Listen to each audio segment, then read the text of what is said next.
Welcome to He Changed the World from Forest Baptist Church, a series of talks about Jesus Christ from Mark's Gospel, recorded by me, David Last. Talk number 20. No rest for the weary. Mark chapter 6, verse 30 through to verse 36. We all need breaks. Let's stop for a coffee. You should take an hour off for lunch. Leave work for tonight. Start fresh in the morning. I need a holiday. 2 weeks in the sun with the mobile switched off.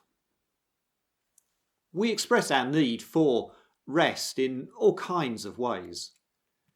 Those moments are so important to us. Otherwise, we feel trapped, crushed, exhausted. Jesus sees that in his team. He sent these 12 men out to walk and talk, to reach out into communities across the region and tell them about him. The group had to do this without any sort of support network and with scanty resources. Now the men are back and reporting in. Jesus wants to know not only about how they coped and how well it went, but what sort of reception they got. Their assessment of the impact of this mission is going to affect what he decides to do next. So it's been then a very demanding and important time for all of them. So once the debrief is over, Jesus suggests that they slip away for a break. How often do you pause from life and reflect upon what's been happening? I don't mean those times of sort of minor panic which spring up upon us. What's my life for? What shall I do next? Why did that happen? I'm talking about giving yourself time and space to reflect, to think life through. What really matters to you? Why does it matter to you? We need that. Especially, we need time to ask the God questions. Maybe you don't believe in him. Maybe you do. Either way, thinking about life's deeper purpose and meaning is vital. Yes, just surviving each day can feel like that's all you've got the energy for. But there are life and death issues which need your attention too. However, for Jesus and his team, quiet reflection doesn't happen. As they get out of the boat, a huge crowd sprints up.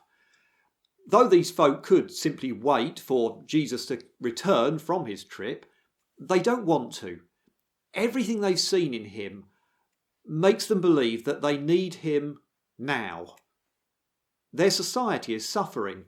Their leaders, like Herod, are failing, self-centred, uncaring and useless. These rulers don't know what life is about.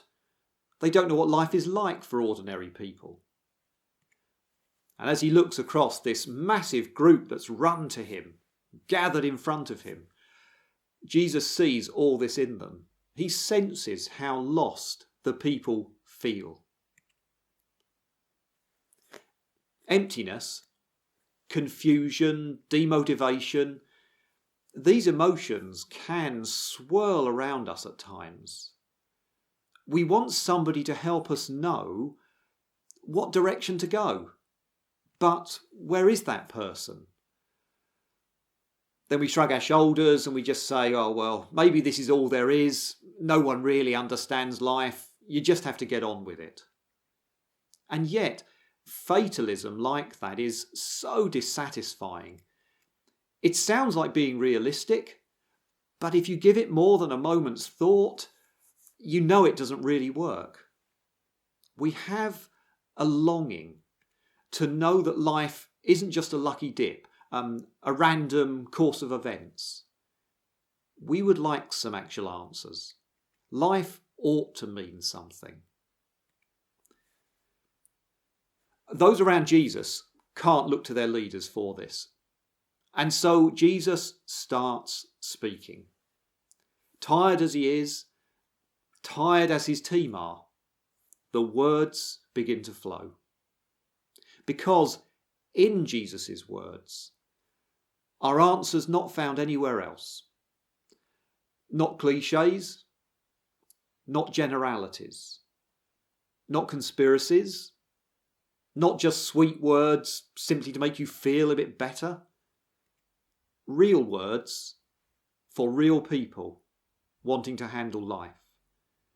And so Jesus talks, and he talks, and he talks, until his team start looking up at the sky and realising that evening's coming on fast, and they can't stay where they are. They don't want the crowd to go. It's impressive to have so many, but the people need feeding. So they suggest to Jesus it would be best to send them off to the local villages to buy some food.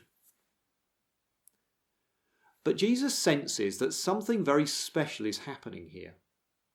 These people who long for true hope, he can do something memorable for them and for his disciples. What is that? Well, you'll have to come back next time to hear about what he decides to do. But right now, let me ask you, what do you think? Would you place your hope in those who offer to lead us today? Sure, there may be some politicians that you've time for, they're different, they stand out. But who really speaks to our souls? Podcasters? Celebrity tweeters? Experts? Philosophical, spiritual or religious gurus? Over and over and over through history, people have found Jesus' words and his actions really have spoken to them. His words have reached right down inside to speak to us in our hearts as no one else can. And that's because, says the Bible, he speaks as the only one who truly knows God and who can truly restore our relationship with God, forgiving all that we've done wrong, all the barriers we've put up, and he can bring us back to God. Jesus, through his words, has changed the world. Will you listen to him to see the truth of this? To see if those words could change you too. Thanks for sticking with the talk right to the end. Don't stop yet though. Keep listening to hear the Bible passage read out to you. And then plan to take a break. A time of peace, a time to ponder, a time to pray. And then I hope you'll join us for the next talk. Mark chapter 6, verse 30 to 36. The apostles gathered round Jesus and reported to him all they had done and taught. Then because so many people were coming and going that they did not even have a chance to eat, he said to them, "Come with me by yourselves to a quiet place and get some rest." So they went away by themselves in a boat to a solitary place. But many who saw them leaving recognized them and ran on foot from all the towns and got there ahead of them. When Jesus landed and saw a large crowd, he had compassion on them, because they were like sheep without a shepherd. So he began teaching them many things. By this time it was late in the day, so his disciples came to him. "This is a remote place," they said, "and it's already very late. Send the people away so that they can go to the surrounding countryside and villages and buy themselves something to eat."